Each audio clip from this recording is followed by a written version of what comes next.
Hello po mga kasikap, mga kaibigan. Good morning po sa inyong lahat. At muli po, update sa akin pong mga alagang sisiw. O update po sa panibagong itlog na napisa. At meron na naman pong isang sisiw na lumabas. Pagkagising ko, ngayong umaga, ito pong nakita ko. Ayan.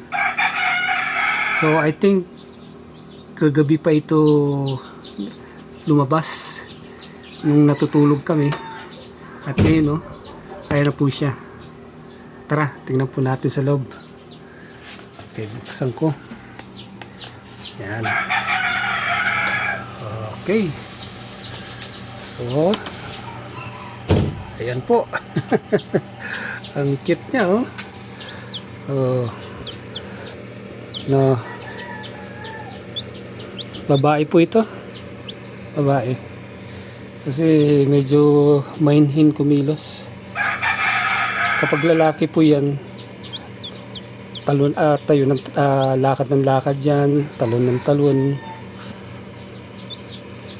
Ito babae po. So yung isang sisiw na nilagay ko na sa kanyang sa kahon na merong ilaw din ay naroon na po isang sisiw at nag-iisa, kawawa naman. So salamat naman at may napisa na namang isa.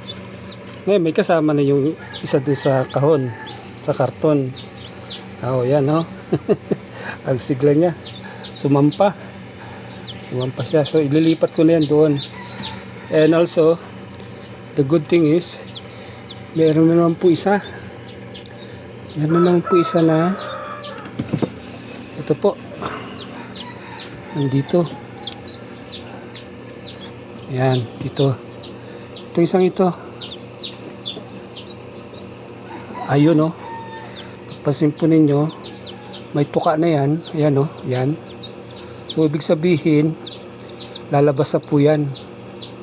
So alugin ko. Ayan, naririnig nyo po. Layo natin dito sa isa. Ayun ayan. So 18 days pa lang ito, 4/11, pero kumanang gusto nang lumabas. 4/11 April 28 ngayon. So pumapatak pa lang siya ng 18 days.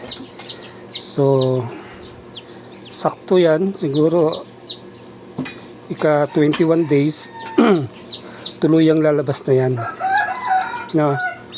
Ayan okay. So babalik ko siya. Ayan.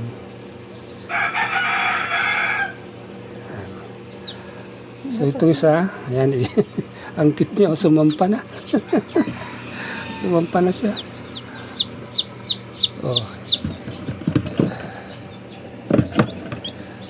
Okay, so lalabas ko na.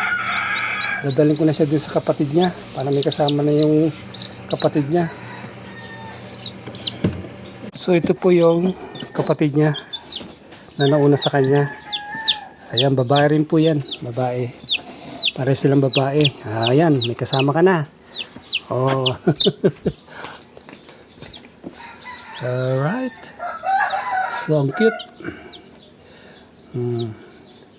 Maingay yung una kasi walang kasama. Ngayon may kasama na siya, mananahimik na yan. Alright, pare silang babae magkamuka. Ay siyempre, magkapatid. Biglaan niyang kinuhan. Okay. So ipakita ko sa inyo yung first batch ng mga naunang napisa, malalaki na po sila ngayon. So tara po, tignan natin yung unang batch na napisa noon. More than 1 month na sila. 7 piraso. Tara po. So ito na po yung mga unang napisa. 7 piraso. Malalaki na po sila. Ayan lalaki na Ayan ililipat ko na po ito, no? Sa doon, sa dating kulungan ko noon. Update ko rin kayo sa paglipat ko. So, ayan po, ang itsura nila. Ibang klase itsura nila, no po? Ayan yung ulo. Yung ulo, yan. Yung ibang paa dyan, may balahibo. Tulad po nito. Ayan o, yung paa o, may balahibo. Kasi yung parents niyan, tandang, ay may lahing Brahma. May balahibo yung paa. So, yan, nalahian po siya. At ang itsura ng nanay po niya, yung mukha o, Shamu po yung nanay niyan, na itim. Ayan o. Ayan.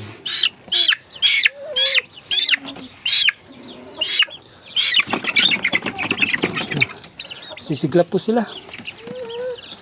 Sisigla.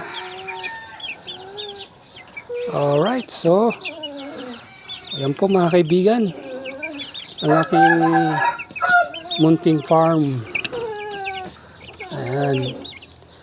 So tayo po ay magpaparami ng mga manok. So hindi po native yan, ano po, hindi po ordinaryong manok yan, ano, heritage. Okay, so ayan po, salamat po muli sa inyong pagsama sa akin, sa inyong matyagang panonood at pag-follow at pag-subscribe sa aking channel. Maraming po salamat. Hanggang sa muli po.